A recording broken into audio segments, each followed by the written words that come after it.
안녕하세요. 달빛 야화입니다.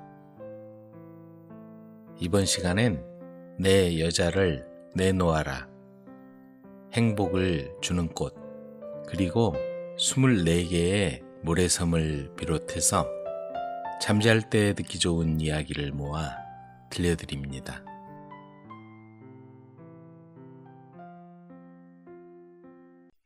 내 여자를 내놓아라. 세상 물정 모르고 글 공부만 하던 선비가 마침내 혼례를 치렀다. 늦게 장가를 갔지만 무슨 복이 있는지 아내는 잘 사는 양반집 교수로 인물도 빼어나고 지혜로운 여자였다. 하지만 선비는 방구석에 앉아 책만 보던 위인이라 융통성도 없고 돈 벌 재주가 없어 아내가 가져온 돈으로 하루하루 집안을 꾸려나갔다. 그렇게 한 해가 지나갔다. 서방님, 부모님을 뵈러 고향에 한번 다녀올까 합니다. 그럽시다. 선비는 아내의 도움으로 살아가는 형편이라 아내의 부탁이라면 만사 제쳐놓고 선선히 잘 따랐다. 모처럼 처갓집을 방문하게 된 선비는 의관을 갖추어 입고 이웃집에서 말 한 피를 빌려와 아내를 태우고 몸종을 데리고 길을 떠났다. 그날은 날이 저물어 외진 주막에 여장을 풀었다. 그런데 저녁을 먹고 잠시 쉬고 있는데 밖에서 왁자지껄한 소리가 들리더니 한 무리의 사내들이 주막에 들이닥쳤다. 선비가 조용히 동정을 살피고 있을 때 누군가 방문을 열고 불쑥 들어왔다. 누구요? 바라보니 사내들의 두목으로 보이는 덩치가 큰 남자였다. 이 밤중에 무슨 일로 오신 거요? 선비가 떨리는 목소리로 물었다. 난 산에 사는 사람이요. 거느린 부하도 많고 가진 재산도 많아 남부럽지 않게 살고 있어. 하지만 산중에 살다 보니 이 나이까지 아직 장가를 들지 못한 처지요. 주변에 시골 안악은 많지만 성에 차지 않소. 품이 있고 학식 있는 교수를 아내로 삼고자 하여 댁이 아내를 데려갈까 하오. 5천냥을 줄 테니 당신 아내를 내놓으시오.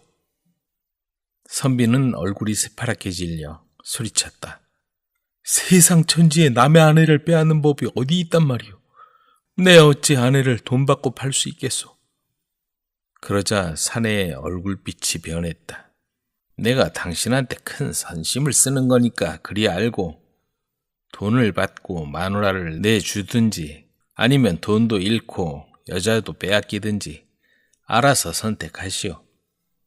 그럴 경우 댁도 무사하지 못할 거요.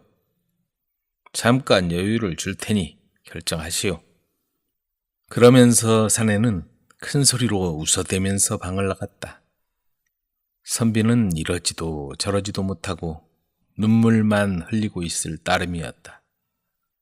그때 아내와 몸종이 옆방에서 그 얘기를 듣고 있다가 아내가 문을 두드렸다. 선비가 건너가자 아내가 말을 꺼냈다. 피한다고 피할 수 있는 일이 아닙니다.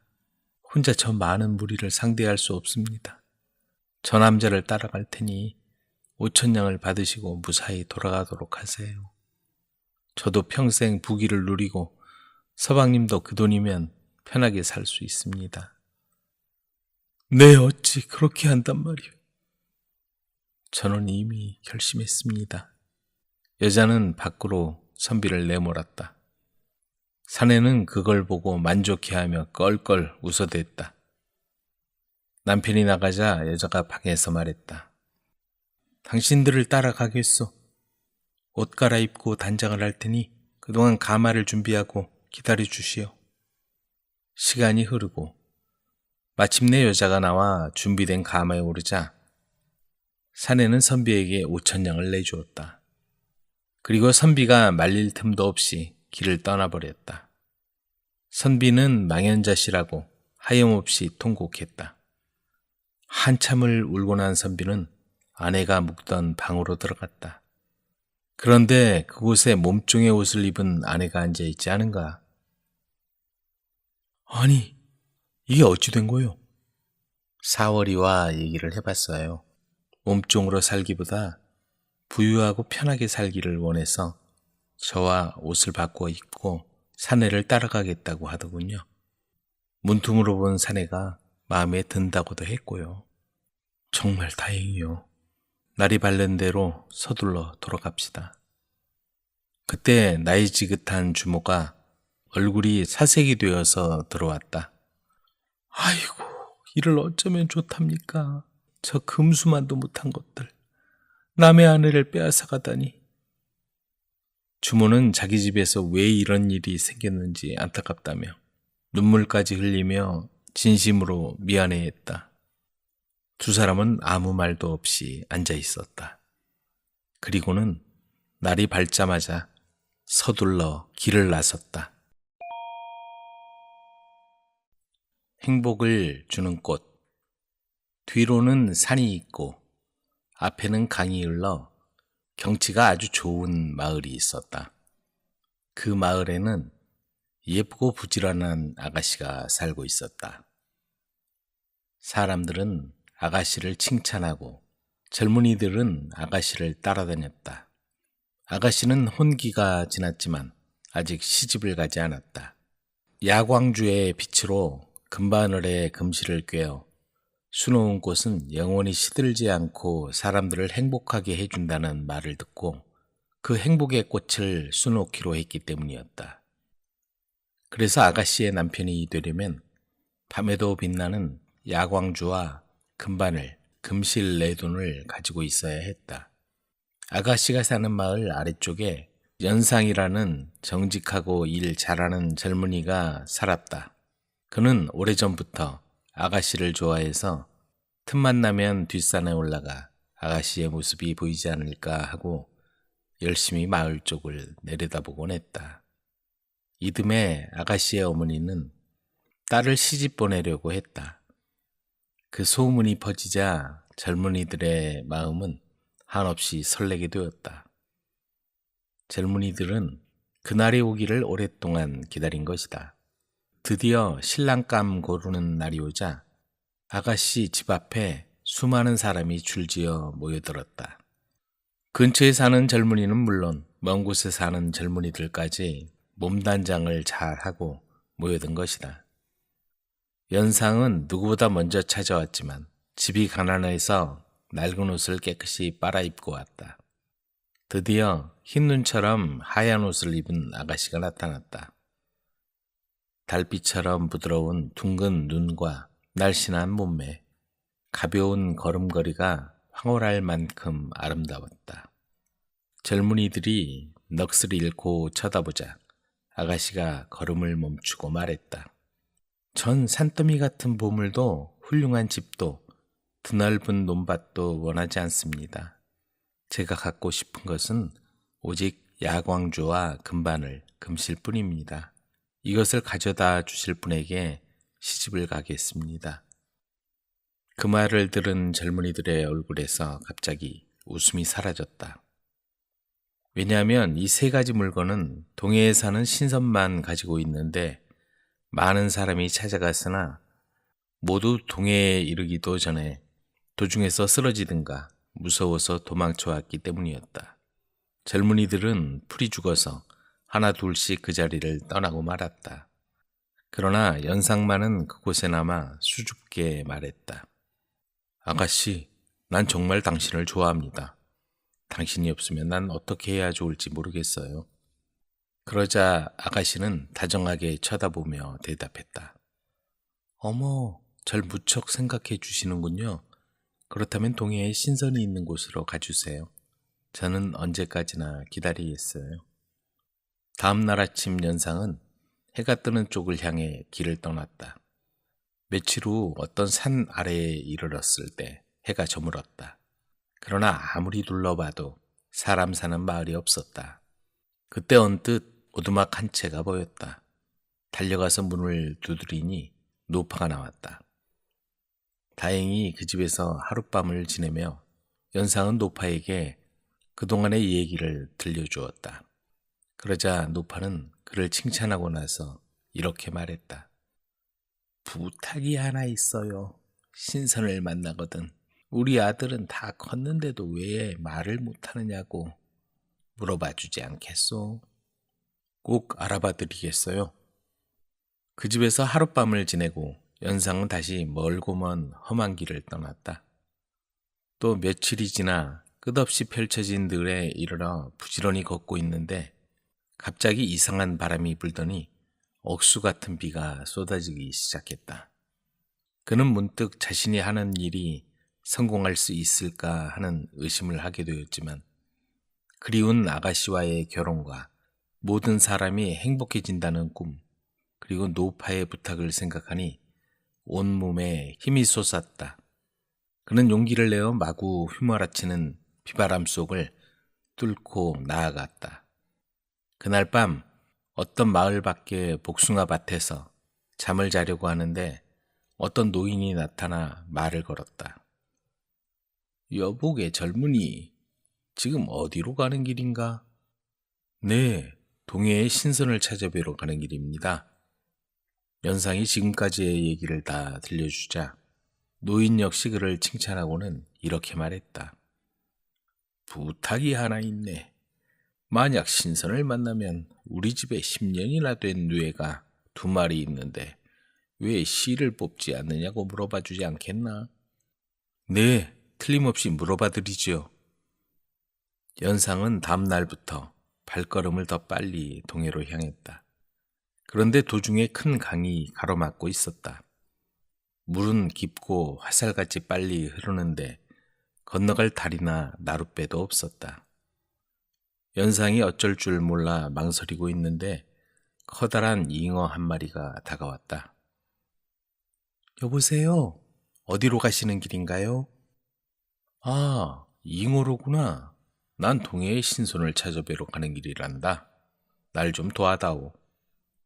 도와드리고 말고요. 그 대신 신선을 찾아뵀거든. 잉어인 제가 수천 년 동안 살아왔는데 어째서 아직 용이 되지 못하느냐고 물어봐 주세요. 연상이 승낙하자 잉어는 그를 등에 태우고 강을 건넜다.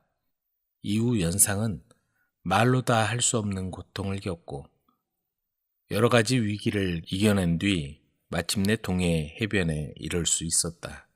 그는 기뻐서 큰 소리로 외쳤다. 동해의 신선님, 제발 모습을 나타내 주십시오. 당신을 만나려고 천리길을 달려왔습니다. 꼭 부탁할 것이 있습니다. 그러자 바다 위에 허연 연기가 솟아오르고 그 속에서 흰 수염을 기르고 지팡이를 손에 든 신선이 나타났다. 신선은 연상을 보고 빙그레 웃었다. 연상은 노파와 노인, 그리고 잉어가 부탁한 것을 하나하나 물어보았다.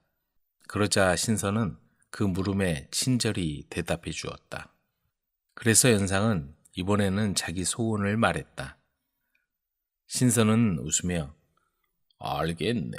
자네의 소원도 들어주지. 그 3가지 물건은 내가 마련해 주겠네. 하고는 어디론가 사라져버렸다. 연상은 이상하게 생각했다. 그 3가지 물건이 어디 있단 말인가? 신선께서는 아무것도 가르쳐 주시지 않고. 연상은 걱정이 되었다. 그러나 어쨌든 남에게 부탁받은 일은 다 해결이 되었으니 여기까지 온 게 헛되진 않았다고 스스로 위안했다. 돌아오는 길에 큰 강에 닿자 잉어가 꼬리를 흔들며 다가와서 물었다. 신선께서 뭐라고 하시던가요? 신선께서는 내 입안에 있는 붉은 구슬을 토해내면 몸이 가벼워져서 용문을 뛰어넘어 용이 될 수 있다고 하셨단다. 연상이 말하자 잉어는 머리를 끄덕이며 몸을 뒤척이더니 강물을 하늘 높이 뿜어냈다. 그러자 입에서 붉은 구슬이 튀어나와 강가에 떨어졌다. 잉어가 말했다. 따로 선물할 게 없으니 이 붉은 구슬을 기념으로 가져가십시오. 연상은 괜찮다고 했으나 잉어가 굳이 가져가라고 하여 받아두기로 했다. 복숭아 밭이 있는 마을에 오자 그 노인이 기다리고 있었다. 여복의 젊은이, 신성께서 뭐라고 말씀하시던가? 네, 신성께서는 누에 2마리를 한 곳에 기르니까 게을러져서 실 뽑는 일을 잊어버린다고 1마리씩 멀리 떼어놓으면 실을 토하게 될 거야 하고 말씀하셨어요. 그래, 그렇다면 이 누에를 자네에게 1마리 주겠네. 연상은 남에게 물건을 받는 건 싫었지만 아무리 사양해도 노인이 듣지 않아 하는 수 없이 받았다. 여러 날을 걸어서 일전에 오두막에까지 오자 그 노파가 나오더니 다급하게 물었다. 여보, 젊은이, 신성께서 뭐라고 하셨어? 네, 신성께서는 아들의 목에 바늘이 하나 걸려 있으니 그걸 뽑아주면 말을 할 수 있을 거야 하고 말씀하셨습니다. 그래서 노파는 급히 아들을 불러 입을 벌리게 했다. 과연 목 안에 바늘이 박혀 있었는데 노파가 그것을 뽑아내자 아들이 즉시 말을 하게 되었다. 노파는 매우 기뻐하며 그 바늘을 기념으로 주었다. 연상은 아가씨를 한시라도 빨리 만나고 싶어 밤낮을 가리지 않고 길을 걸었다. 그러던 어느 날 밤 선물 보따리에서 번쩍번쩍 금빛이 내비치는 게 아닌가. 급히 풀어보니 붉은 구슬과 바늘이 광채를 띠고 있었다. 틀림없이 야광주와 금바늘이었다. 그리고 노인한테서 받은 누에도 금실을 토해내는 누에였다. 연상은 기뻐서 힘을 내서 좀 더 빨리 걸었다. 하늘에 달이 여러 번 찼다가는 기울고 기울었다가는 다시 찼을 때 마침내 고향으로 되돌아올 수 있었다. 집에 와서 보따리를 풀어보니 누에가 어느새 금실을 토해내 놓고 있었다. 실을 저울에 달아보니 꼭 4돈이었다. 연상은 얼굴 가득 미소를 띠고 아가씨가 있는 마을로 향했다. 마을 입구까지 오자 저쪽에서 아름다운 아가씨가 달려오고 있었다. 오랫동안 헤어져 있던 2사람은 다시 만난 기쁨에 가슴이 터질 것 같았다. 연상은 말없이 3가지 보물을 내보였다. 그러자 아가씨는 기쁨으로 발갛게 볼을 물들이고 있었다. 그렇게 해서 2사람이 결혼한 다음 날 산꼭대기에 아름다운 행복의 꽃이 한 송이 피었다고 한다. 24개의 모래섬. 먼 옛날 어느 마을에 어머니와 아들 니에랑이 살고 있었다. 니에랑의 가족들은 아주 작은 밭을 빌려 농사를 짓고 있었는데 형편이 매우 어려워서 니에랑이 틈나는 대로 나무를 하거나 풀베기를 하여 겨우겨우 지냈다. 니에랑은 정직하고 부지런한 청년이었고 어려운 사람이 있으면 자기 일처럼 도와주었다. 더구나 어머니 말씀에는 무조건 따랐으므로 마을 사람들은 니에랑은 정말 효자라고 칭찬했다. 어느 날 아침 일찍 니에랑은 평소처럼 바구니를 등에 메고 풀을 베러 갔다. 그러나 계속된 가뭄으로 어디에서도 푸른 풀을 찾아볼 수 없었다. 니에랑은 새파란 물풀이 잔뜩 우거져 있는 골짜기로 찾아갔지만 그곳도 물이 말라 돌멩이만 뒹구는 것이었다. 니에랑은 한숨을 쉬며 발걸음을 돌리려다가 새하얀 그림자가 뒤쪽으로 사라지는 걸 보았다. 이야, 토끼다. 니에랑은 흰 토끼가 푸른 풀만 뜯어 먹는 걸 떠올리고 황급히 뒤쫓아갔다. 그러나 쫓아가다 보니 갑자기 토끼가 보이지 않았다. 니에랑은 사방을 둘러보다가 풀이 파랗게 나 있는 것을 발견하고는 매우 기뻐하며 낫으로 풀을 한 바구니 가득 베어 담았다. 니에랑은 다음 날도 그곳에 갔는데 이상하게도 어제 뵌 자리에 또 풀이 파랗게 돋아나 있었다. 그래, 이 풀을 뽑아다가 뒤뜰에 심으면 좋겠다. 그러면 매일 먼 길을 걸어서 이곳까지 오지 않아도 되겠지? 니에랑은 얼른 풀들을 뿌리채 뽑으러 다녔다. 그러다가 문득 이상한 것을 보았다. 풀을 뽑고 난 자리에 물이 괴어 있는데 그 물 밑에 반짝반짝 빛나는 구슬이 가라앉아 있는 게 아닌가. 깜짝 놀란 니에랑은 재빨리 그 구슬을 건져 품속에 넣고 풀이 든 바구니를 짊어지고 집으로 돌아왔다. 그가 집으로 돌아왔을 때는 이미 해가 진 뒤였다. 어머니는 옥수수죽을 쑤어놓고 아들이 돌아오길 기다리고 있었다. 니에랑은 낮의 일을 어머니에게 말하고 품속에서 구슬을 꺼내 보였다. 눈부시게 반짝거리는 구슬로 방안이 대낮같이 밝아 보였다. 어머니는 눈이 부셔서 그 구슬을 쌀독에 넣어두었다. 니에랑은 저녁 식사를 마친 뒤 풀을 뒤뜰에 심었다. 다음 날 니에랑이 아침 일찍 일어나서 뒤뜰로 가보았는데 이게 어찌 된 일인가. 풀이 모두 말라 죽어 있었다. 니에랑은 깜짝 놀라 집 안으로 뛰어들어왔다. 혹시 구슬이 없어지지 않았나 하고 쌀독을 열어보고는 다시 한번 놀라고 말았다. 어머니 빨리 와보세요.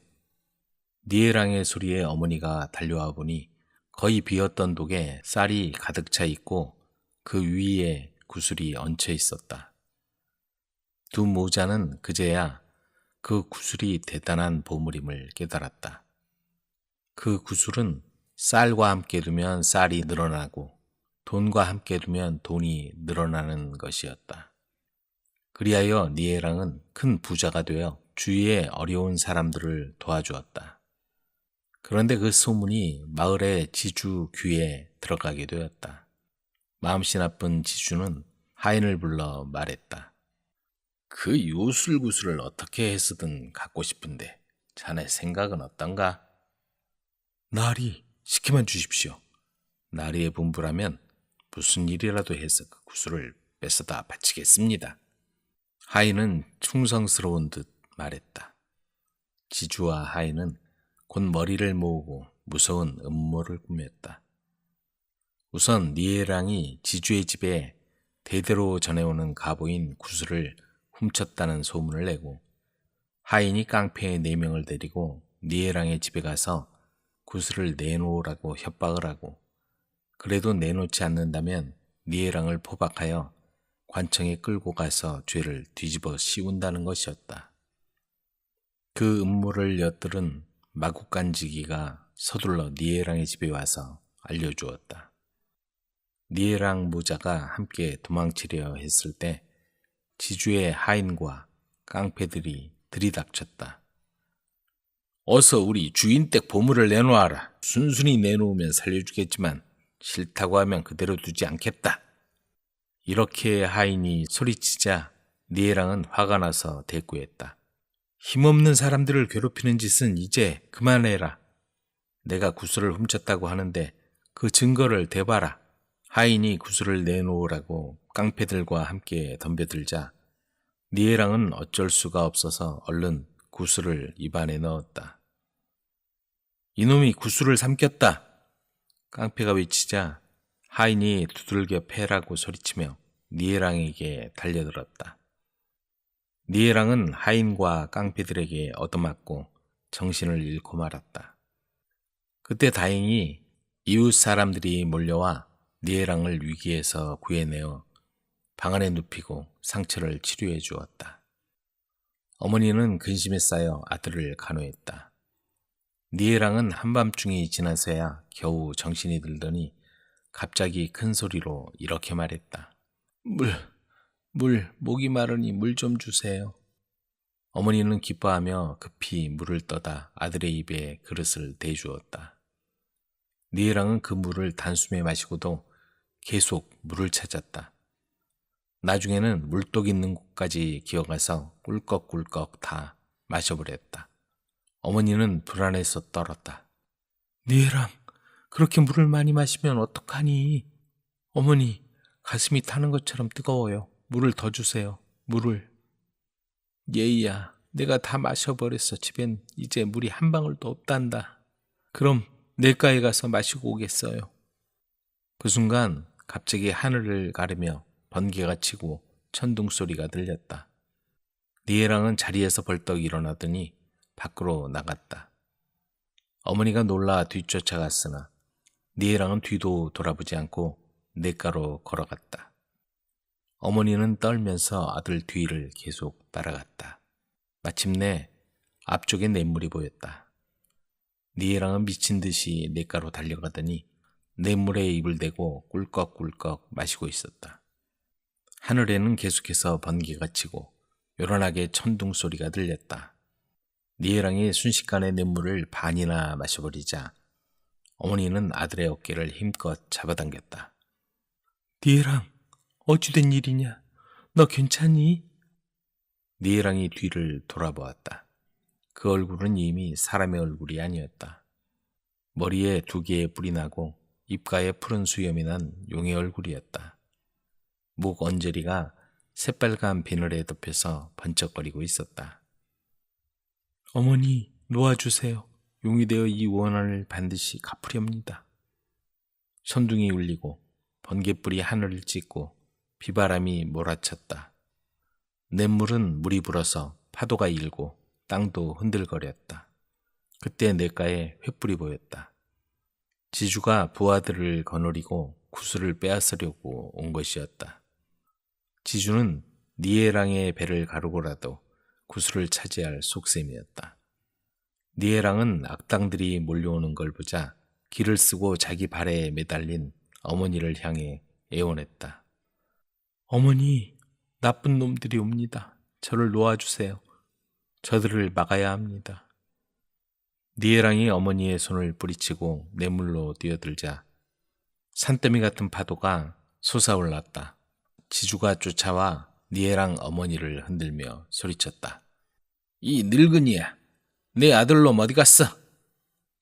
니에랑의 어머니도 대들며 외쳤다. 내 아들을 저렇게 만들고도 아직 부족하냐? 지주는 니에랑의 어머니를 쓰러뜨리고 냇가로 달려갔다. 그러자 시뻘건 번개불이 하늘을 찢고 땅을 흔드는 천둥 소리와 함께 산더미 같은 파도가 덮쳐왔다. 파도는 삽시간에 지주와 부하들을 삼켜버린 채 떠내려갔다. 날이 밝아오자 폭풍이 가라앉기 시작했다. 니에랑은 파도 사이로 머리를 내밀고 어머니에게 소리쳤다. 어머니, 불쌍한 어머니, 안녕히 계세요. 니에랑, 언제 돌아와 주겠니? 어머니는 슬픔에 목이 메어 간신히 물었다. 파도 사이로 띄엄띄엄 니에랑의 목소리가 들려왔다. 돌에 꽃이 피고 말머리에 뿔이 나면 돌아오겠습니다. 어머니는 아들이 이제 다시 돌아오지 않으리란 걸 알았다. 그녀는 커다란 바위 위에 서서 슬픈 목소리로 외쳤다. 니에랑, 내 아들 니에랑. 니에랑은 어머니의 목소리를 듣자 물속에서 머리를 들고 뒤돌아보았다. 그러자 그곳에 갑자기 하얀 모래섬이 생겨났다. 어머니는 24번이나 아들의 이름을 불렀고 아들은 24번 고개를 돌려서 사랑하는 어머니를 바라보았다. 그때마다 모래섬이 생겨 모두 24개의 섬이 되었고 마을 사람들은 그것을 어머니를 그리는 모래섬이라고 불렀다. 물고기가 웃었던 이유. 어부가 물고기를 팔며 지나가고 있을 때 창문에서 왕비가 어부를 불러 어떤 물고기가 있는지 보여달라고 했다. 그때 바구니 속에 있던 커다란 물고기 한 마리가 바닥에서 뛰어올랐다. 저건 수컷인가 암컷인가? 나는 암컷 물고기를 사고 싶은데. 그 말을 들은 물고기가 크게 소리내어 웃었다. 이건 수컷이옵니다. 어부는 그렇게 대답하고는 가던 길을 계속 갔다. 왕비는 화가 나서 방으로 돌아왔다. 그날 저녁 왕은 왕비의 기분이 좋지 않은 걸 눈치챘다. 무슨 일이 있어? 어디 아픈 거요? 괜찮아요. 그런데 물고기가 이상한 행동을 해서 너무 기분이 나빴어요. 오늘 어부가 물고기 한 마리를 보여줬는데 그게 수컷인지 암컷인지 물었더니 그 물고기가 아주 무례하게 웃었어요. 물고기가 웃었다고? 말도 안 돼요. 당신 꿈을 꾼 거 아니요? 정말이에요. 제가 두 눈으로 똑똑히 보았고 그 웃음소리를 두 귀로 똑똑히 들었다니까요. 그거 참 이상하군. 알겠소. 내가 한번 알아보겠소. 다음 날 아침 왕은 부하에게 왕비의 말을 전하면서 6개월 내에 조사해서 알아내라고 명령했다. 만약 알아내지 못하면 큰 벌을 받을 거라고 말했다. 부하는 왕에게 꼭 알아오겠다고 약속했지만 어디서부터 시작해야 할지 막막했다. 그로부터 5개월간 그는 그 물고기가 웃은 이유를 알아내려고 쉬지 않고 일했다. 방방곡곡 돌아다니며 학자들, 현명한 현인들과 마술사, 과학자 등 여러 분야의 사람들에게 조언을 구했다. 하지만 물고기가 웃었던 이유를 아는 사람은 아무도 없었다. 부하는 이제 벌을 받을 일만 남았다고 생각하고 상심했다. 왕이 그 비밀을 알아오지 못하면 큰 벌을 주겠다는 말을 취소하지 않을 걸 그는 잘 알고 있었고 심지어 죽을 수도 있겠다는 생각을 하니 두려움이 엄습했다. 가족들에게 그 얘기를 하자 아들이 물고기가 왜 웃는지 그 이유를 알아보겠다고 말했다. 부하는 큰 기대는 하지 않았지만 아들이 여행을 떠나는 걸 허락하고 해답을 찾아오길 기대했다. 잘생기고 똑똑한 젊은이는 즉시 여행을 떠났다. 며칠 후 아들은 여행길에 농부를 만나 함께 길을 걸었다. 더운 날씨에 지치는 여행이 계속되었다. 우리가 번갈아 가며 업고 간다면 좀 더 편하게 갈 수 있지 않을까요? 하고 젊은이가 말했다. 바보 같은 소리. 농부는 쓸데없는 소리라고 나무랐다. 조금 지나서 추수를 기다리는 밭을 지나게 되었다. 그 밭은 곡식들이 바람에 흔들려 마치 금으로 만들어진 바다처럼 보였다. 이게 이미 먹은 것입니까? 아닙니까? 젊은이가 물었다. 농부는 할 말을 몰라 그냥 모른다고 대답했다. 잠시 후 그들은 큰 마을에 도착했다. 그 마을에 도착했을 때 젊은이는 농부에게 주머니 칼을 주며 말했다. 이걸 가지고 가서 말 2마리를 데려오세요. 하지만 소중한 칼이니까 꼭 다시 가져오세요. 농부는 젊은이의 태도가 재밌기도 했지만 한편으로는 화가 났다. 그래서 젊은이가 자기를 놀리고 있거나 미친 게 분명하다고 중얼거리며 그 칼을 밀어제쳤다. 그 후 젊은이와 농부는 도시에 도착할 때까지 아무 말도 하지 않았다. 그들은 상점가를 찾다가 이슬람교 사원으로 갔지만 인사를 하거나 와서 쉬라고 초대해주는 사람이 아무도 없었다. 정말 큰 공동묘지네요. 하고 젊은이가 말하자 저 친구는 이렇게 사람들로 가득 찬 도시를 왜 공동묘지라고 부르는 걸까? 하며 농부는 이상하게 생각했다. 그 도시를 지나자 무덤 옆에서 죽은 영혼을 기리며 기도하는 사람들에게 빵을 나누어주는 사람들을 만날 수 있었다. 아주 훌륭한 도시네요.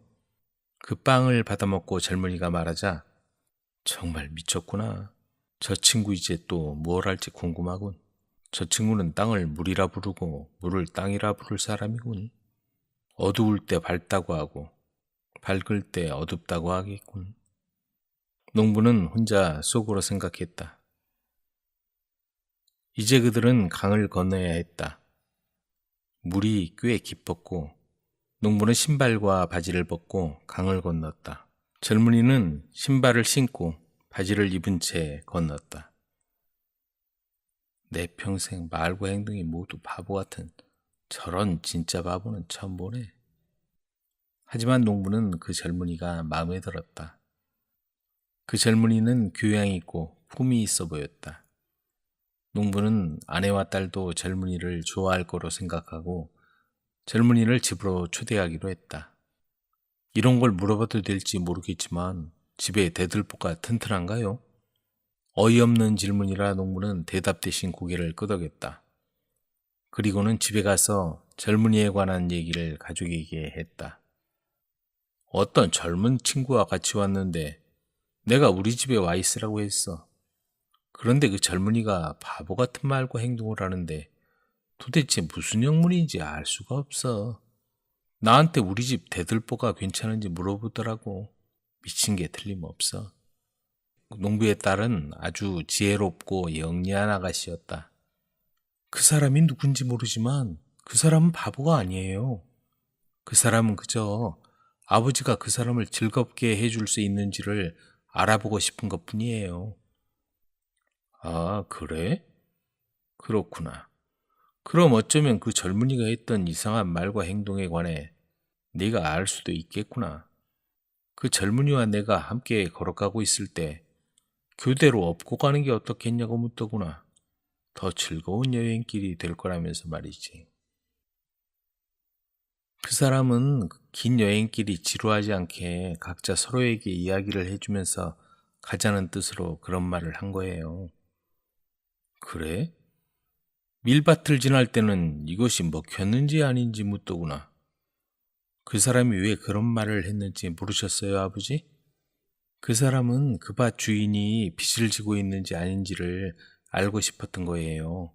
만약 밭 주인에게 빚이 있다면 그 밭에서 수확한 것들은 이미 먹은 것이나 다름없다는 거죠. 밭에서 나오는 모든 것들은 빚을 받아야 하는 사람에게 갈 거라는 말입니다. 그렇지. 맞는 말이다. 그런데 어떤 마을에 왔을 때 나한테 자기가 가지고 있던 주머니 칼을 주면서 말 2마리를 데려오라고 하더구나. 그리고 칼은 다시 돌려달라고 하면서 말이다. 길을 가는데 튼튼한 막대 2개면 2마리의 말만큼이나 도움을 주지 않겠어요? 그 사람은 아버지에게 나뭇가지를 자르라고 하면서 칼을 잃어버리지 말라고 한 거예요. 그렇구나. 우리가 어떤 도시를 걷고 있을 때 아는 사람이 아무도 없었고 아무도 먹을 것을 주지 않았어. 하지만 공동묘지에 다다랐을 때 그곳에 있던 사람들이 우리를 불러 빵을 주었단다. 그러자 그 젊은이가 도시를 공동묘지라고 부르고 공동묘지를 도시라고 부르더구나. 아버지, 야박한 사람들은 죽은 사람들보다 못하고 그 사람들이 사는 도시는 죽은 곳이나 마찬가지예요. 하지만 죽은 사람들로 가득 찬 공동묘지에서는 사람들이 친절하게 대하고 빵도 주었잖아요. 그래, 그렇지. 농부가 놀란 목소리로 말했다. 그런데 방금 우리가 강을 건너올 때 그 젊은이가 신발을 신은 채로 건너더구나. 그 사람의 지혜에 감탄할 수밖에 없네요. 전 빠르게 흐르는 강물에 맨발로 들어가 뾰족한 돌들을 밟으며 강을 건넌다는 것이 정말 바보 같다고 생각했어요. 조금만 비틀거려도 넘어져서 머리에서 발끝까지 온몸이 다 젖어버릴 테니까요. 그 사람은 정말 지혜로운 사람이에요. 그 사람과 만나서 얘기를 해보고 싶어요. 그래, 그럼 내가 그 사람을 찾아서 데리고 오마. 아버지, 그 사람에게 우리 집 대들보가 아주 튼튼하다고 전하세요. 그러면 그 사람은 들어올 거예요. 제가 그 사람에게 먼저 선물을 보내서 우리가 손님 맞을 준비가 되어 있다는 걸 알릴게요. 농부의 딸은 하인을 불러 오트밀죽과 12개의 빵과 우유 1병을 담은 접시를 선물로 그 젊은이에게 보냈다. 그 선물에 다음과 같은 메시지를 전했다. 친구여, 달이 만올이고 12달이 1년을 만들고 바다엔 물이 넘치고 있습니다. 하인은 선물을 전하러 가는 길에 어린 아들과 마주치게 되었다. 어린 아들은 아버지가 들고 있던 바구니를 보고는 그 안에 들어있던 음식을 좀 달라고 졸랐다. 어리석은 하인은 아들에게 많은 양의 오트밀죽과 빵과 우유를 주고 말았다. 그리고는 젊은이를 만나 선물과 메시지를 전달했다. 당신 주인께 내 인사를 전하세요. 그리고 달이 새 것이어서 나는 1년에서 11달밖에 찾을 수 없었고 바다는 전혀 가득 차지 않았다고 말입니다. 그 말을 이해하지 못한 하인은 들은 대로 이 메시지를 농부의 딸에게 전했다. 그러자 하인의 잘못이 밝혀져 그는 벌을 받았다. 얼마 후 젊은이는 농부와 함께 나타났다. 젊은이의 출신을 알지 못했지만 젊은이는 왕의 아들 같은 훌륭한 대접을 받았다. 젊은이는 자기가 물고기의 웃음과 그것 때문에 아버지가 위험에 처해서 해답을 찾기 위해 여행을 떠나왔다는 얘기를 모두 털어놓으며 어떻게 해야 할지 도움을 청했다. 이 사건의 원인인 물고기의 웃음은 여자들의 처소에 남자가 있다는 걸 암시하는 것입니다. 그리고 왕과 왕비는 그것을 전혀 모르고 있고요. 대단하군요. 돌아가서 아버지가 불명예스럽고 억울한 일을 당하지 않게 막아야겠어요. 다음 날 젊은이는 농부의 딸을 데리고 서둘러 자신의 나라로 돌아갔다. 젊은이는 도착하자마자 궁전으로 달려가 아버지에게 자신이 들은 것들을 말해 주었다.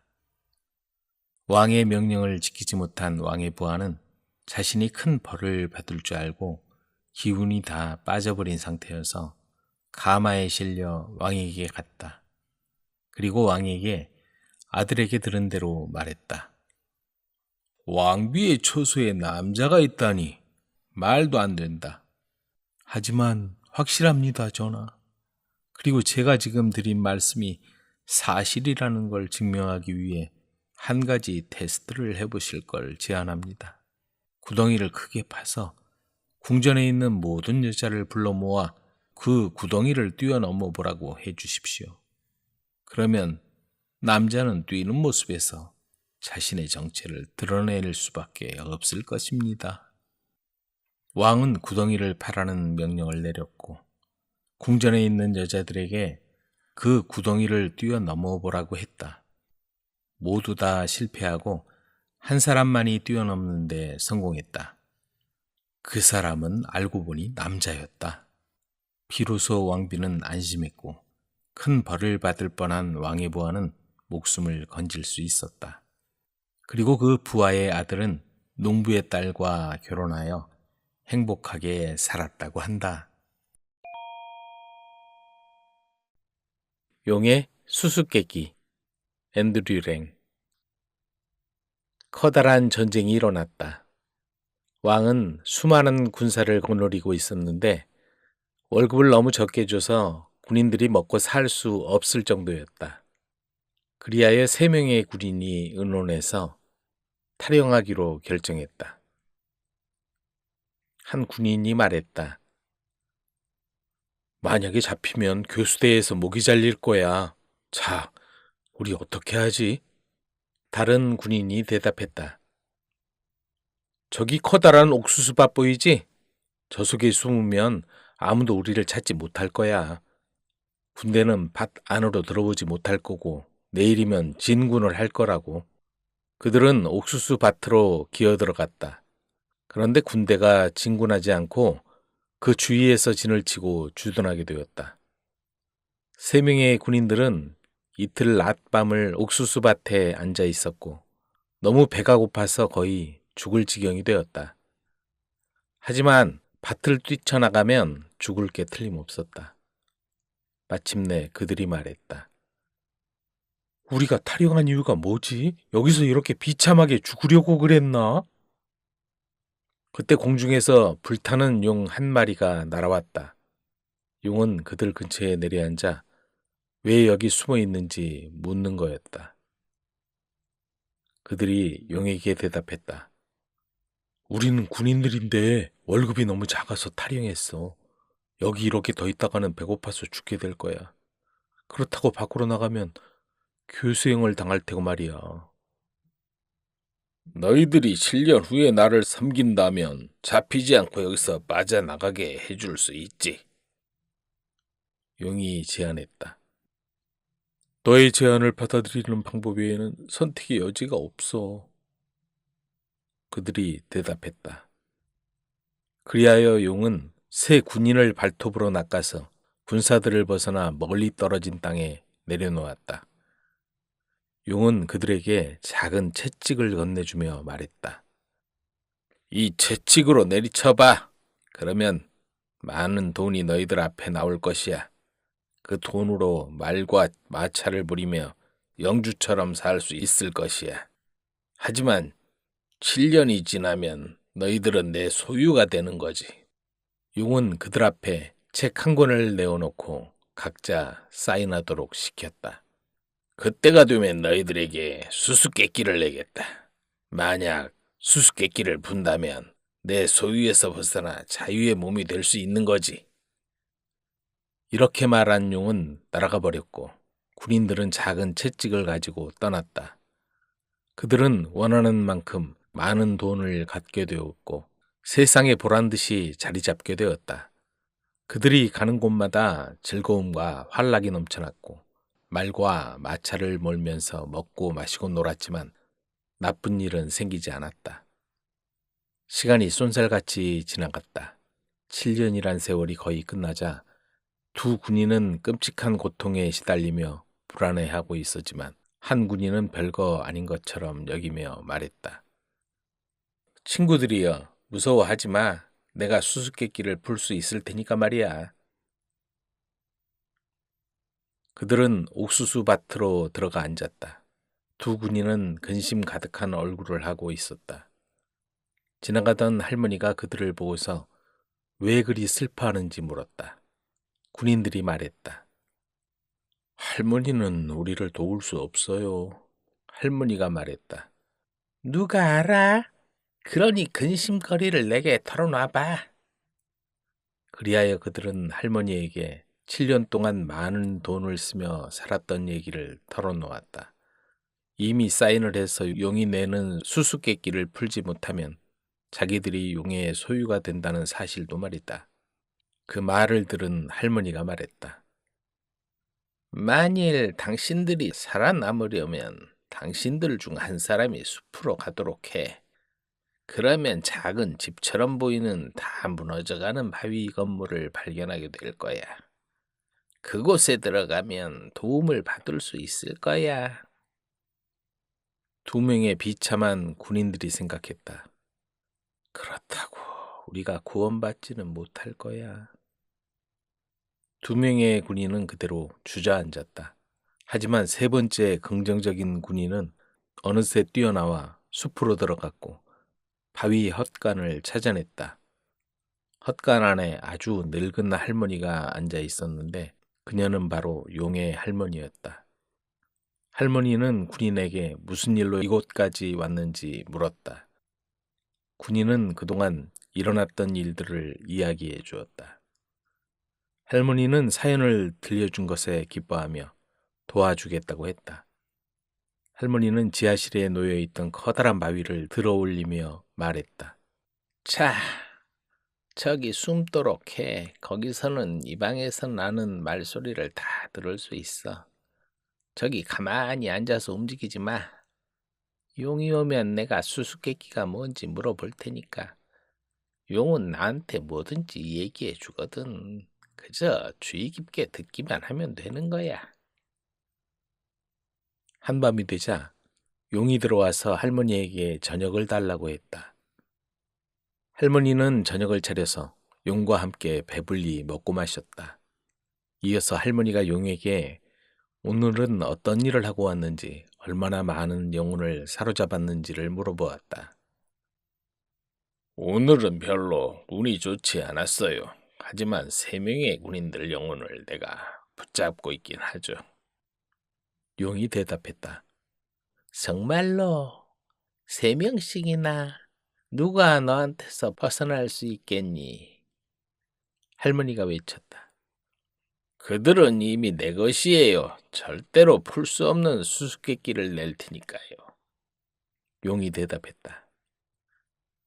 어떤 수수께끼 말이니? 할머니가 물었다. 그건 말이죠. 북해에 사는 바다 표범이 죽으면 그들의 구운 고기가 될 수도 있고, 고래의 갈비뼈는 그들의 은수저도 될 수 있으며, 죽은 말의 텅 빈 발굽은 그들의 와인잔이 될 수 있다는 말이지요. 용이 잠자러 들어가자 할머니는 바위를 들어올려 군인이 나오게 해주었다. 모든 걸 잘 들었겠지. 네, 충분히 들었고 이제 해결 방법을 찾았어요. 그가 대답했다. 이제 그는 조용히 창문을 빠져나와 친구들이 있는 곳으로 서둘러 돌아갔다. 그리고 친구들에게 용이 할머니에게 속아서 스스로 수수께끼의 정답을 말했다고 알려주었다. 그러자 모두 기뻐하며 흥분하여 채찍을 꺼내어 휘두르자 많은 돈이 땅에서 튀어나왔다. 7년의 세월이 다 끝나자 용이 찾아와 책을 들고서 사인을 가리키며 말했다. 난 너희들을 지하세계로 데려갈 것이다. 거기서 먹이가 되는 것이지. 자, 구운 고기로 무엇을 얻을 수 있는지 정답을 말하면 자유의 몸이 되고 이 채찍도 갖게 되는 거야. 그러자 첫 번째 군인이 대답했다. 북해에는 죽은 바다 표범이 있는데 그것은 구운 고기도 될 수 있어. 용은 무척 화가 나서 이리저리 바쁘게 움직이며 다시 물었다. 그럼 너의 수저가 될 수 있는 것은 뭐지? 고래의 갈비뼈가 우리의 은수저가 될 수 있지요. 용은 무서운 표정을 지으며 3번 이빨을 갈았다. 음, 음, 음. 내 와인잔은 무엇으로 만드는지 알아? 그렇게 3번째 군인에게 질문했다. 늙은 말의 발굽이 우리의 와인잔이 될 수 있죠. 그러자 용은 무시무시한 비명을 지르며 날아갔고 더 이상 그들에게 힘을 쓰지 못하게 되었다. 그리고 3명의 군인들은 작은 채찍을 들고서 원하는 돈을 마음껏 만들어내며 마지막까지 행복하게 살아갔다. 댄둥이 아가씨.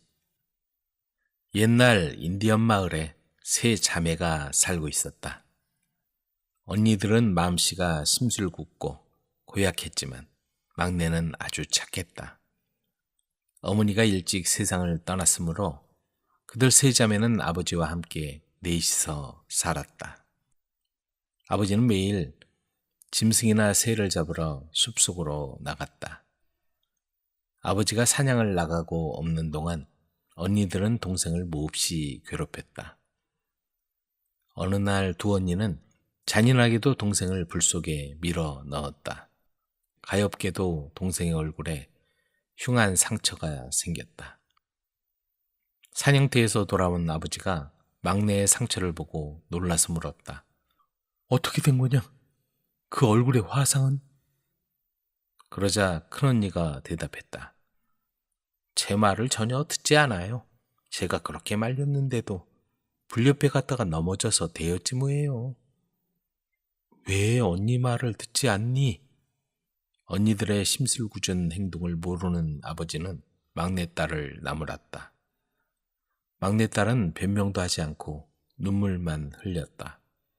불에 댄 상처가 아문 후에도 얼굴에 보기 싫은 흉터가 그대로 남아 있었으므로 모두 막내딸을 댄둥이라고 불렀다. 인디언 마을 한가운데 큰 천막이 있었다. 그곳에는 추장이 누이 동생과 함께 살고 있었다. 이상하게도 누이 동생 외에는 아무도 추장의 모습을 볼 수 없었다. 보이는 건 추장이 벗어놓은 사슴 가죽신 뿐이었다. 하지만 그 신발도 추장이 신으면 보이지 않게 되는 것이다. 어느 날 추장의 누이 동생이 여러 사람에게 말했다. 추장님께서 신부를 맞이하겠다고 하십니다. 신부감은 반드시 추장님의 모습을 볼 수 있는 처녀라야만 합니다. 그 얘기를 들은 마을 처녀들은 서로 추장의 부인이 되려고 모여들었다. 하지만 누구에게도 추장의 모습은 보이지 않았다. 댄둥이 아가씨의 두 언니도 멋을 내고 추장이 있는 데로 갔다. 댄둥이 아가씨는 누더기를 입고 아버지가 신던 헌 장화를 신고 나섰다. 넌 그 차림으로 어딜 쫓아오는 거냐? 어서 돌아가. 여긴 너 같은 게 올 때가 못돼.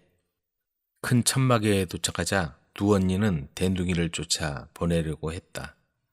그러나 추장의 누이 동생은 마음씨가 착해 보이는 댄둥이 아가씨를 보더니 자, 아가씨도 언니들과 같이 추장님의 모습을 보도록 해요. 추장님은 저기 서 계시니까요.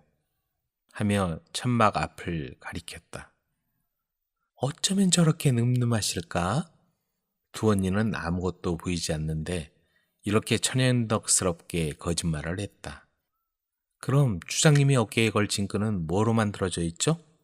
네, 가죽끈입니다. 그럼 추장님이 탄 썰매에는 어떤 끈이 매어져 있습니까? 초록색 덩굴 끈입니다.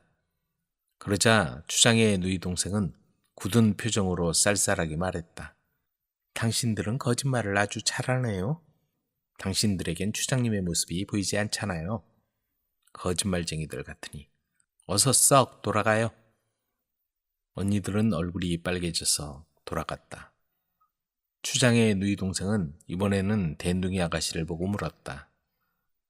당신에겐 추장님이 보입니까? 네, 보입니다. 댄둥이 아가씨는 수줍은 듯이 작은 목소리로 대답했다. 그럼 추장님이 어깨에 맨 끈은? 등나무 덩굴입니다. 그럼 썰매끈의 빛깔은? 네, 아름다운 오색 무지갯빛입니다.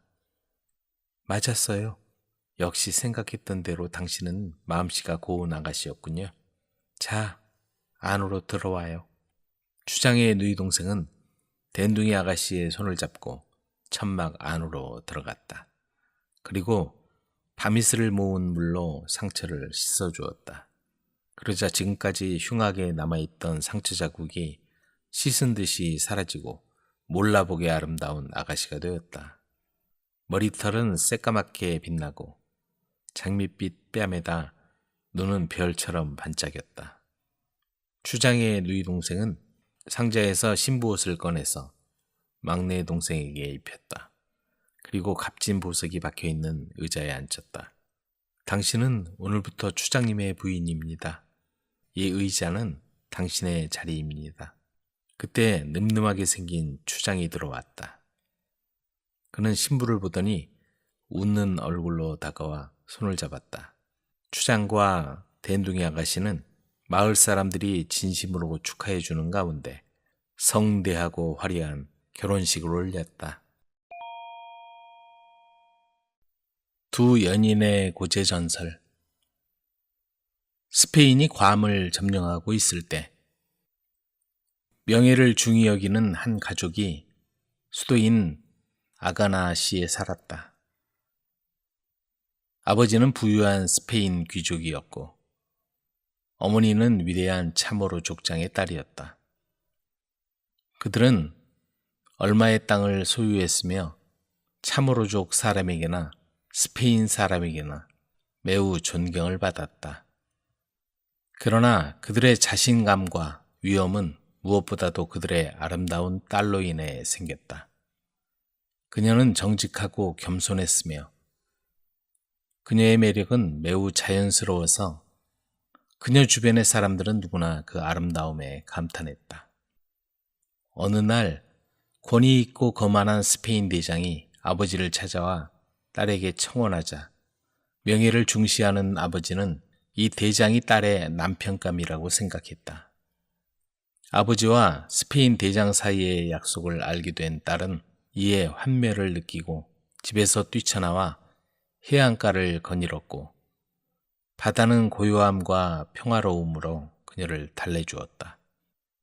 해안가를 걷던 그녀는 온화하고 건강한 체격의 검소한 참호로 출신의 잘생긴 남자를 만나게 되었다. 남자는 깊은 생각에 빠져 있었고 그의 온화한 눈은 외로운 별을 바라보며 거기서 의미를 찾고 있었다.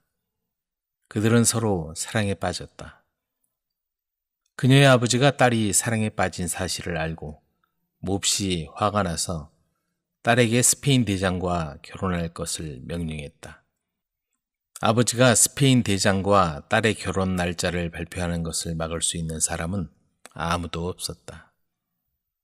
해질 무렵 그녀는 집에서 몰래 빠져나와 젊은 참호로 남자를 만나러 갔다. 그들은 처음 만나 별을 보던 해안의 높은 곳에서 다시 만났다.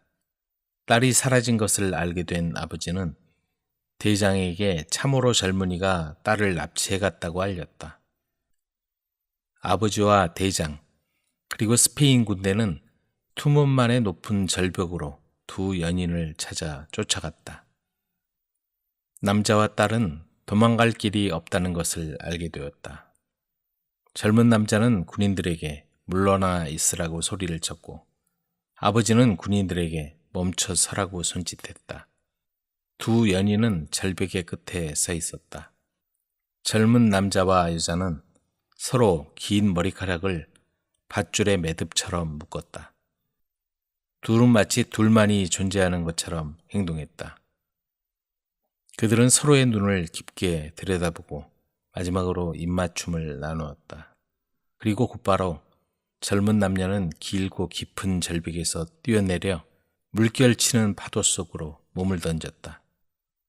비탄에 잠긴 아버지는 서둘러 절벽의 끝으로 가서 아래를 내려다보았을 때 두 사람의 머리카락만 떠 있는 것을 보았다. 아버지는 그들의 머리카락이 함께 묶인 의미를 이해했다. 그날 이후 참으로 사람들은 투먼만에 튀어나온 절벽을 숭배하는 마음으로 바라보게 되었다. 그들은 두 영혼이 얽힌 진정한 사랑과 생과 죽음을 넘어서 서로에게 진실했던 젊은 연인에게 존경을 표현했다. 그 이후로 지금까지도 절벽의 높은 곳은 두 연인의 고지로 알려져 있다. 두 연인의 동굴. 두 참호로 남녀가 두 연인의 고지에서 뛰어내린 후 그들은 어떻게 되었을까? 그 전설은 다음과 같다. 머리카락을 서로 묶은 연인은 발견되어 큰 카누에 놓였다. 카누가 먼 바다로 나아가자 죽은 두 연인을 실은 카누를 넘어 수평선에 거대한 폭풍이 보이기 시작했다. 폭풍의 거센 바람은 거대한 파도를 일으켰고 곧 서쪽의 바위와 괌의 해안에 몰아쳤다. 거대한 파도와 거센 비 그리고 강한 바람 때문에 해안가 마을의 사람들은 억새 지붕으로 만든 자신들의 집을 벗어나 높은 곳에 있는 피난처로 도망갔다. 강한 폭풍은 밤새도록 계속되었다.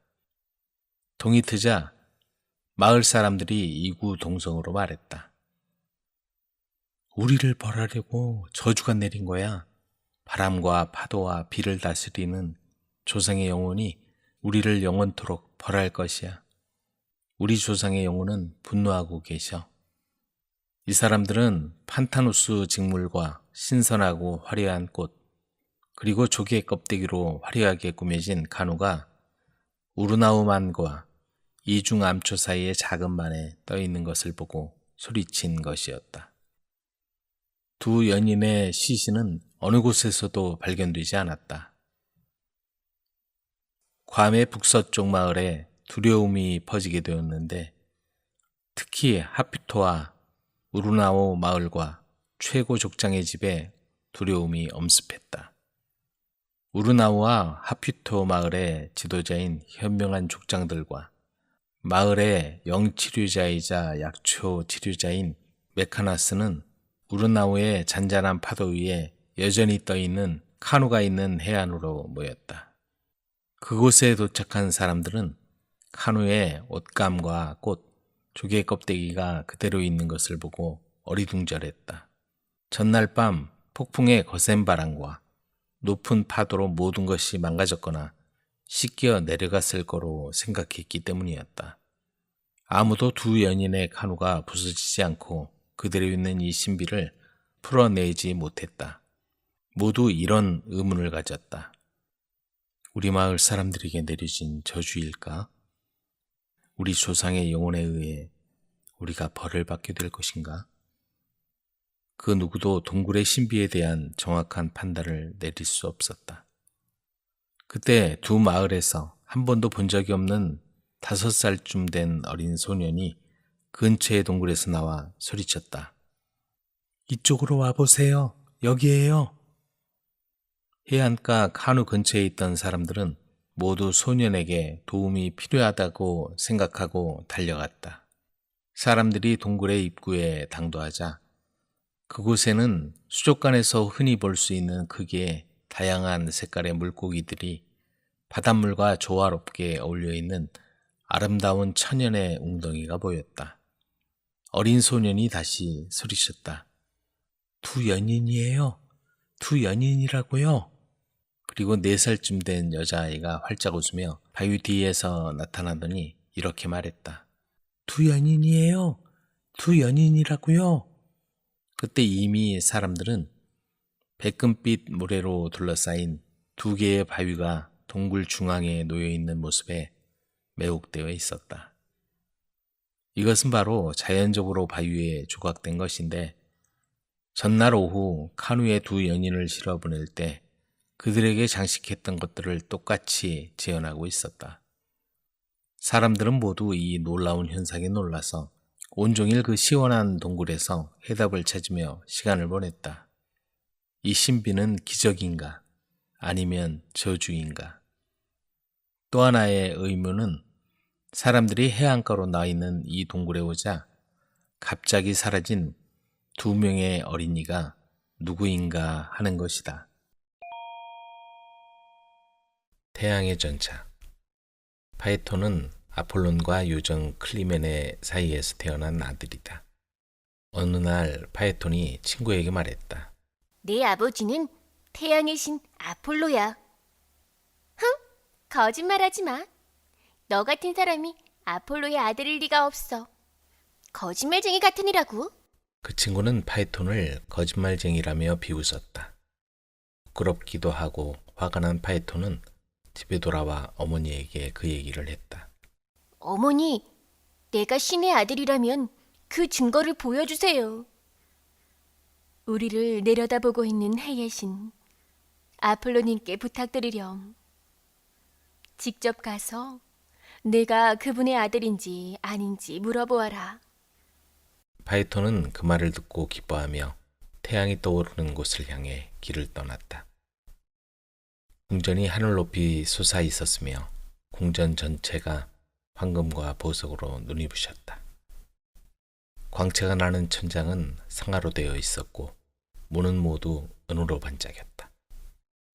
태양의 신 아폴로는 보랏빛 옷을 입고 다이아몬드로 빛나는 왕좌에 앉아 있었다. 그의 좌우에는 날과 달과 해와 시간이 자리 잡고 있었으며 봄의 여신은 머리에 화관을 쓰고 있었고 여름의 신은 익은 곡식의 줄기로 만든 화관을 쓰고 있었으며 가을의 신은 포도에서 나온 즙으로 발을 물들이고 있었다. 또 얼음같이 차가운 겨울의 신은 머리카락이 서리 때문에 하얗게 굳어 있었다. 아폴로는 이러한 광경에 넋을 잃은 채 서 있는 젊은이에게 무엇 때문에 왔느냐고 물었다. 파이톤이 아폴론에게 자신의 아버지라면 증거를 보여달라고 말하자 아폴로는 머리에 쓰고 있던 관을 벗고는 아들에게 다가가 껴안았다. 그리고는 어머니가 한 말이 사실이라며 원하는 것이 있으면 말해보라고 했다. 파이톤은 아폴론이 타고 다니는 태양의 전차를 하루만 타보는 것이 소원이라고 했다. 그 말을 들은 아폴로는 약속한 것을 후회하며 고개를 흔들었다. 파에토나, 그 부탁만은 들어줄 수가 없구나. 너무나 위험한 일이기 때문이야. 너는 아무것도 몰라서 그러겠지만 신들도 그 태양의 전차를 다루지 못한단다. 나 말고는 아무도 탈 수 없단 말이다. 제우스 신도 할 수가 없다. 아침에 말이 기운이 넘칠 때도 올라가기가 어려워. 중간쯤부터는 높은 하늘이 있기 때문에 밑을 내려다보면 어지럽단다. 그리고는 갑자기 내리막길이 되어 조심하지 않으면 큰일이야. 무서운 괴물 사이를 빠져나가야 하기 때문이지. 또한 불을 코와 입으로 토해내는 2마리의 말을 다루어야 한단다. 내 아들아, 전차 말고 다른 것을 선택해다오. 그러면 절대로 거절하지 않겠다. 내가 끝까지 고집을 피운다면 하는 수 없지만. 아폴론이 아무리 좋은 말로 타일러도 파이톤은 끝내 태양의 전차만을 고집했다. 아폴론은 어쩔 수 없이 파이톤을 태양의 전차에 있는 대로 데리고 갔다. 전차는 황금으로 되어 있었다. 마부석에는 수많은 보석과 다이아몬드가 박혀 있었고 태양의 빛을 사방으로 환하게 반사하고 있었다. 파이톤이 넋을 잃고 바라보는 동안 새벽의 여신이 보랏빛 문을 열고 장미가 피어있는 길을 드러냈다. 땅이 밝아오고 있었다. 아폴론이 시의 신들에게 말을 준비하라고 명령하자 시의 신들은 하늘의 음식을 먹으며 자라난 말을 마국간에서 끌어내 고삐를 채웠다. 그리고는 아들의 얼굴에 불꽃을 보아도 그을리지 않는 약을 바르고 빛나는 관을 머리에 씌워주고 근심스런 목소리로 한숨을 쉬면서 당부했다. 내 말을 잘 들어라.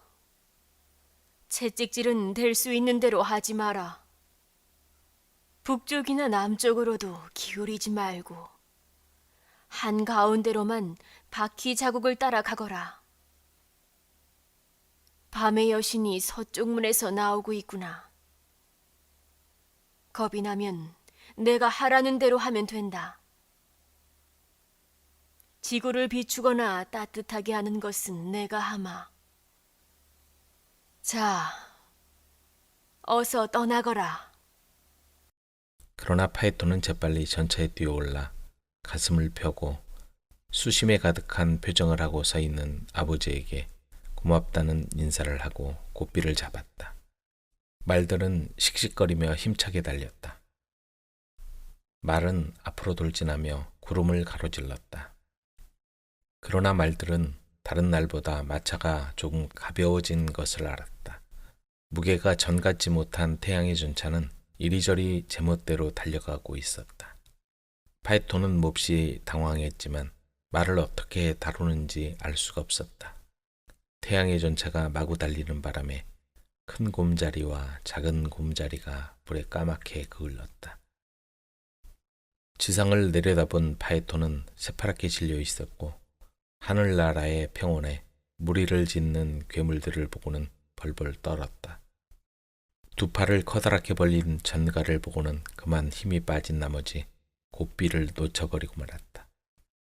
말은 고삐를 놓친 것을 알고는 더욱 거칠게 달려 돌진했다. 때로는 하늘 높이 올랐다가 지상으로 뚝 떨어지기도 했다. 다르 여신은 오빠의 마차가 자기 마차보다 낮은 곳에서 달리는 것을 보고 깜짝 놀랐다. 구름은 연기를 뿜어내고 산꼭대기에 불이 붙었다. 들판은 그 열기에 바싹 말랐고 추수할 곡식도 불에 타버렸다. 큰 도시들이 그 성벽과 함께 불에 탔으며 전부 무너졌다. 나라들은 잿더미로 변했다. 북극에 있는 산들도 다 탔으며 심지어 그보다 높은 올림포스 산까지 다 타버릴 정도였다. 파이톤 역시 불바다가 된 모습을 바라보며 덜덜 떨었다. 열기가 뜨거웠고 연기는 시퍼렇게 피어오르고 있었다. 그래도 전차는 방향도 모른 채 무작정 돌진하고 있었다. 그 때문에 사람들도 검게 그을렀다. 에티오피아 사람들의 피부가 시꺼멓게 변했고 사하라 사막도 그때의 열기에 바짝 말라버려서 지금처럼 되고 말았다. 제우스 신은 파이톤에게 전차를 빌려준 아폴론과 모든 신을 불러 대책을 세웠다. 제우스는 높은 탑으로 올라가서 천둥을 울리며 오른손에 쥐고 있던 번개를 휘둘러 파이톤에게 던졌다. 그러자 파이톤은 불덩어리가 되어 곤두박질 치며 강물에 떨어졌다. 강의 신 에리다노스는 파이톤을 받아 불타고 있는 그의 몸을 식혀주었다. 그리고 이탈리아의 물의 요정들은 그를 위해 묘석을 세우고 다음과 같은 말을 새겼다. 아폴로의 태양 전차를 몰던 파이톤, 제우스의 번갯불에 맞아 이 돌 밑에 아버지의 전차를 뜻대로 부리지는 못했지만 그의 뜻만은 훌륭했다. 파이톤의 누이들인 헬리아스들은 오빠의 죽음을 슬퍼하다가 강가에 포플러 나무로 변했다. 또한 그녀들의 눈물은 강바닥에 떨어져 호박구슬이 되었다. 천도복숭아. 투매산골에 효성이 지극한 젊은이가 있었다. 그 젊은이는 어머니를 일찍 여의고 홀아버지를 모시고 하루하루 쓸쓸히 살았다. 그러나 아버지마저 나이가 들어서 몸이 쇠약해지더니 마침내 자리에 누워 일어나지 못하고 시름시름 앓았다. 하지만 생활이 어려워 약을 사다 드릴 엄두조차 내지 못했다. 젊은이는 눈만 뜨면 어떻게 해서든지 좋은 약을 구해다 드렸으면 하는 생각뿐이었다. 이웃 할머니의 말에 의하면 하늘에 사는 선녀가 가진 천도복숭아는 그야말로 신통한 영약이라서 무슨 병이나 고치지 못하는 법이 없다고 했다. 그러나 그 복숭아를 가진 선녀가 하늘에 있다고 하니 어떻게 하면 만날 수 있을지, 만날 수도 없는데 복숭아를 어떻게 구할 수 있을지 막막할 뿐이었다. 젊은이는 어떤 방법을 써서라도 그 천도 복숭아를 손에 넣고 싶었다. 어느 날 젊은이는 하염없이 걷다가 강가에 왔다. 고요히 흘러가는 맑은 물은 수정같이 맑았고 주위에 있는 산 그림자가 맑은 물 위에 반사되어 경치가 정말 아름다웠다. 좋은 약을 얻었으면. 그때 갑자기 후두둑 후두둑 하고 빗방울이 떨어지다가 아름다운 무지개가 나타났다. 저쪽 하늘에서 이쪽 강가까지 뻗어 있었는데 마치 오색 구슬을 뿌려놓은 듯 찬란했다. 정말 아름다운 무지개다. 이렇게 말하며 쳐다보고 있는데 구름 조각들이 하늘하늘 흔들리더니 구름 사이에서 무지개 다리를 타고 사뿐사뿐 걸어 내려오는 모습이 보였다. 젊은이는 놀라서 그 자리에서 우뚝 선 채 꼼짝도 하지 않고 그 모습을 바라보고 있었다. 지나가는 바람결에 옷자락을 펄럭거리며 조용히 내려오는 선녀의 모습은 난생 처음 보는 아름다운 광경이었다. 선녀는 땅 위에 조용히 내려오더니 옷을 벗어 나뭇가지 위에 걸어놓고는 강물로 들어갔다. 젊은이는 숨을 죽이고 쳐다보고 있었다. 선녀는 젊은이가 자기를 보는지 모르는지 기분 좋게 목욕을 했다. 바라보고 있던 젊은이의 머리에는 어떤 병이나 다 낫게 할 수 있다는 명약인 천도복숭아 생각이 떠올랐다. 아마 저 선녀도 틀림없이 천도복숭아를 가지고 있을 거야. 어떻게 해서든지 단 한 개만이라도 좋으니 그걸 얻으면 좋으련만. 젊은이가 그런 생각을 하면서 선녀를 바라보고 있는데 나뭇가지에 걸어놓았던 아름다운 옷들이 바람에 날려 물에 빠질 상황이었다. 이를 본 젊은이는 급히 달려가서 옷을 집어들고 선녀가 강물에서 나오기를 기다렸다. 얼마 후에 선녀가 강물에서 나왔다. 바로 이때다. 내 소원을 말해볼 때는 어떻게 말하면 좋을까? 젊은이는 두근거리는 가슴을 진정하고 용기를 내어 말하려고 했으나 좀처럼 입이 떨어지지 않았다. 그래서 그냥 조용히 선녀에게 옷을 건네주었다. 고맙구나. 내 소원을 말해주면 무엇이든지 다 들어주마. 어디 말해보아라. 선녀는 하얀 손을 내밀고 아름다운 눈을 반짝이면서 말했다. 젊은이는 선녀의 아름다운 눈을 보자 꿈 같은 생각이 들면서 소원을 말했다. 제 평생 소원이 한 가지 있습니다. 그건 다른 게 아니고 어떻게 하면 천도복숭아를 얻을 수 있을까 하는 것입니다. 저희 아버지가 이미 오래전부터 병환이 나셔서 알아 누워 계신데 약을 구해다 드리고 싶지만 돈이 없습니다. 그러던 중 이웃 할머니의 말씀이 천도복숭아를 구해다 드리면 아버지의 병환이 나을 수 있다고 일러주는 말을 듣고 그걸 구해보았으나 얻을 길이 없습니다. 그러니 그 천도복숭아 한 개만 얻게 해주십시오. 이렇게 말하고 나서 젊은이는 선녀의 얼굴을 보았다.